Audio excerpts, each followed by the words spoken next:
Now, one of the things that fascinated me was that Vice interview where you talked about women wearing high heels and lipstick. And what I thought was extraordinary was the reaction of your interviewer, who was clearly gobsmacked at the idea, your concept that this had something to do with being sexually provocative.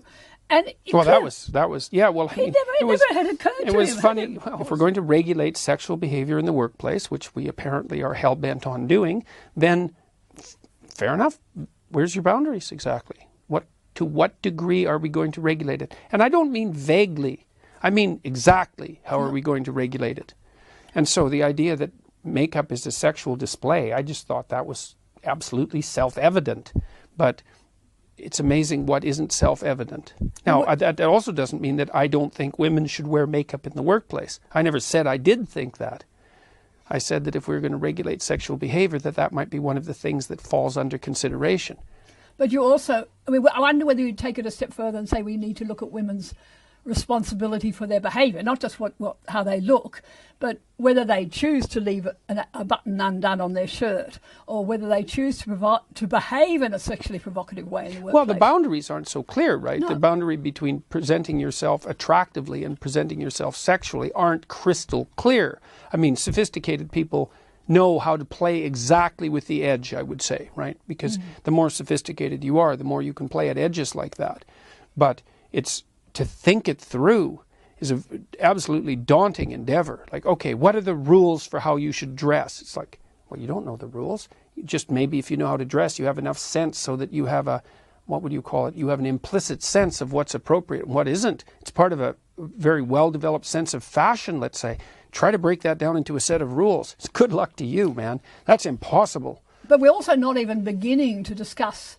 We're only discussing one side of the equation. We're only discussing male behaviour and male restraint and what men shouldn't and shouldn't do. I don't think we're discussing at all women's behaviour. And where that's abundantly clear is in the sexual consent courses that are being run in our universities, and I'm sure I assume it's happening in Canada, it's certainly happening in America, where men are required to get enthusiastic consent. Men in colleges are required to get consent every inch of the way when it comes to affirmative consent. I know at Princeton they actually printed out flyers requesting that if you were dancing with someone that you continued to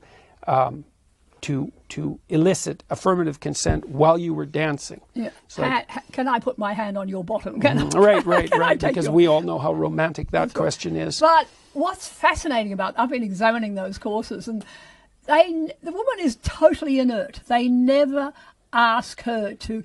They never discuss whether she's saying yes or no clearly, whether she's aware of whether she wants to give consent during that process.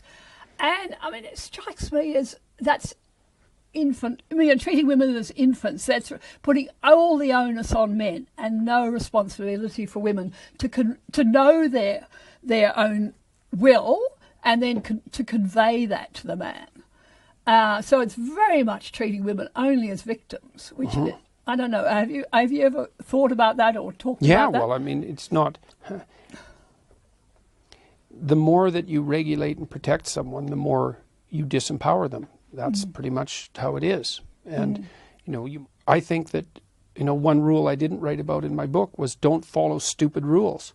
That's a really good rule. Rule 1: don't follow stupid rules. So we should be systematically breaking some of these rules around behaviour in the workplace. Well, at NBC now, in the U.S., you're required to inform on colleagues who are having a romantic affair, right? And they have hugging guidelines. It's like, great. Well, the thing is, if you have hugging rules, then now you have hugging policemen, because you actually can't make rules without producing an enforcement bureaucracy. It's like, who the hell is going to serve as the hugging policeman? What sort of person is that going to be? And you really want them in your life? And you want to be surrounded by people who are going to inform on you because of your romantic behavior, messy and horrible as it is? I mean, it's not like these things are without danger, obviously. You invite the regulators in at your great peril.